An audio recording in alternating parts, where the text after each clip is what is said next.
Perkenalkan, nama saya Erna Yunita Kue. Saya dari Universitas Nusa Cendana Kupang, Fakultas Keguruan dan Ilmu Pendidikan.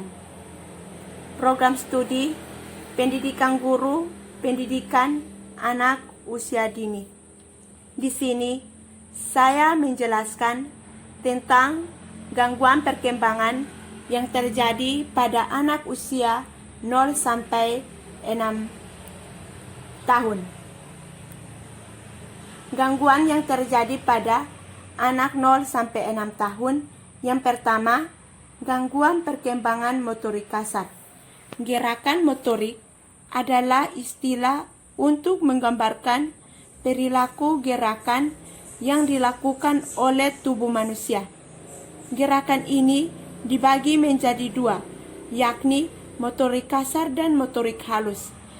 Motorik kasar adalah gerakan tubuh yang menggunakan otot-otot besar yang dipengaruhi oleh usia, berat badan, dan perkembangan anak secara fisik. Pada anak-anak, gangguan perkembangan motorik kasar bisa dilihat dari gerakan tidak dikontrol atau tidak seimbang. Misalnya, gerakan tidak seimbang antara anggota tubuh bagian kanan dan kiri, gangguan refleks tubuh, serta gangguan tonus otot. Motorik halus berkaitan dengan kemampuan fisik yang melibatkan otot-otot kecil, serta koordinasi mata dan tangan. Pada anak-anak, gangguan motorik halus bisa dilihat ketika seorang anak masih sering menggenggam saat usianya lebih dari 4 bulan dan lebih dominan menggunakan satu tangan. Hingga ia berusia 1 tahun, setelah melewati usia 14 bulan, ia juga masih melakukan eksplorasi oral, seperti memasukkan mainan ke dalam mulut. Gangguan yang kedua pada anak, gangguan perkembangan kognitif. Gangguan perkembangan kognitif anak bisa dilihat melalui tanda-tanda seperti di usia 2 bulan kurang menunjukkan ketarikan terhadap sesuatu atau seseorang. Di usia 4 bulan belum bisa mengikuti gerak benda. Di usia 6 bulan belum bisa merespon atau mencari sumber suara. Di usia 9 bulan belum mampu babbling atau mengucap kata mama atau papa. Di usia 24 bulan belum mampu mengucapkan kata yang memiliki arti. Di usia 36 bulan belum bisa merangkai 3 kata. Dan gangguan yang ketiga pada anak, gangguan perkembangan sosial emosional. Gangguan perkembangan sosial emosional anak bisa terlihat melalui tanda-tanda seperti di usia 6 bulan jarang menunjukkan senyum atau ekspresi kesenangan lain. Di usia 9 bulan kurang bersuara dan menunjukkan ekspresi wajah.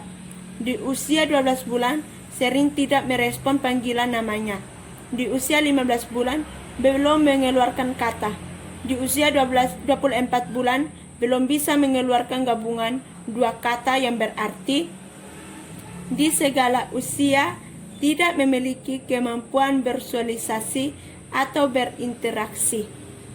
Gangguan perkembangan bicara dan bahasa. Gangguan perkembangan ini ditandai seorang anak untuk menunjukkan dan memperlihatkan keterkaitannya pada sesuatu atau seseorang, bahkan hingga ia berusia 20 bulan. Ketika memasuki usia 30 bulan, orang tuanya masih sulit mengerti perkataan anak. Ini karena anak tidak berkonsisten dalam respon suara atau bunyi. Misalnya, ia tidak memberikan respon saat orang tuanya dipanggil. Dan keterlambatan dalam mempengaruhi fisik, kognitif, komunikasi, sosial, emosional, dan perilaku keterampilan pada anak. Yang pertama, keterlambatan kognitif. Keterlambatan kognitif dapat mempengaruhi fungsi intelektual, mengganggu kesadaran, dan menyebabkan kesulitan dalam belajar. Selain itu, anak juga mengalami kesulitan berkomunikasi dan bermain dengan orang lain. Keterlambatan kognitif dapat terjadi pada anak yang mengalami cedera otak karena infeksi, seperti meningitis, yang dapat menyebabkan pembengkakan di otak yang dikenal sebagai infeksi. Di samping itu, juga dapat meningkatkan risiko terjadinya keterlambatan motorik atau gerak. Keterlambatan pada keterampilan motorik akan mengganggu kemampuan anak untuk mengendalikan otot di lengan, kaki, dan tangan. Keterlambatan perkembangan motorik pada bayi ditandai dengan gejala kesulitan berguling atau merangkak.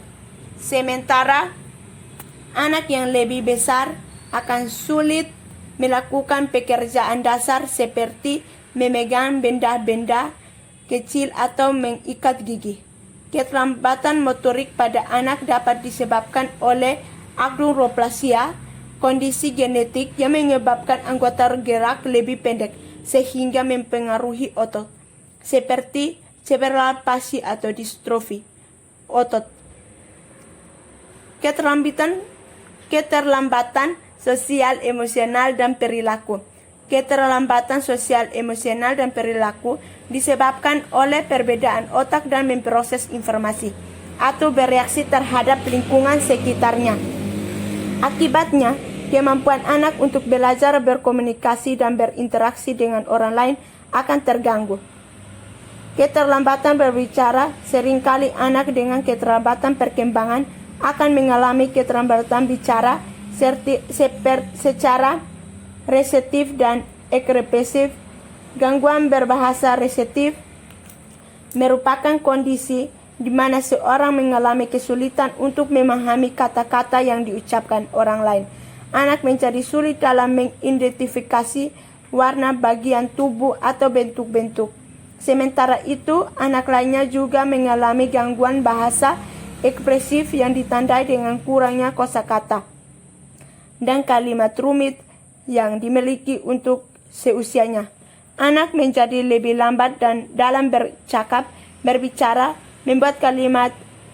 Keterlambatan ini dapat terjadi karena penyebab fisiologis seperti kerusakan otak, sindrom genetik, atau gangguan pendengaran. Selain itu, keterlambatan berbicara juga dapat disebabkan oleh faktor lingkungan, seperti kurangnya stimulasi untuk mencegah terjadinya gangguan pertumbuhan dan perkembangan anak.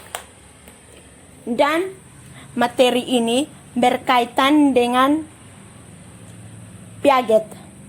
Piaget mengemukakan bahwa perkembangan kognitif seseorang anak terjadi menurut tahap tertentu sesuai dengan tahapan perkembangannya usianya.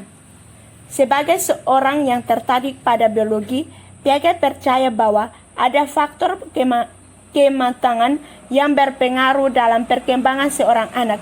Di samping anak memiliki kemampuan untuk mengkonstruk pengetahuan yang ada di lingkungannya, seorang belajar karena adanya proses adaptasi dan organisasi dari struktur kognitif. Ketika terjadi disequilibrium, maka terjadi proses adaptasi atau asimilasi dari struktur kognitif untuk mencapai keadaan equilibrium. Dan ketika proses menuju equilibrium ini, maka belajar terjadi. Dengan perkataan, otak manusia tumbuh sebagai hasil dari proses belajar dan pengalaman. Proses belajar akan mengubah struktur fiksi dari otak.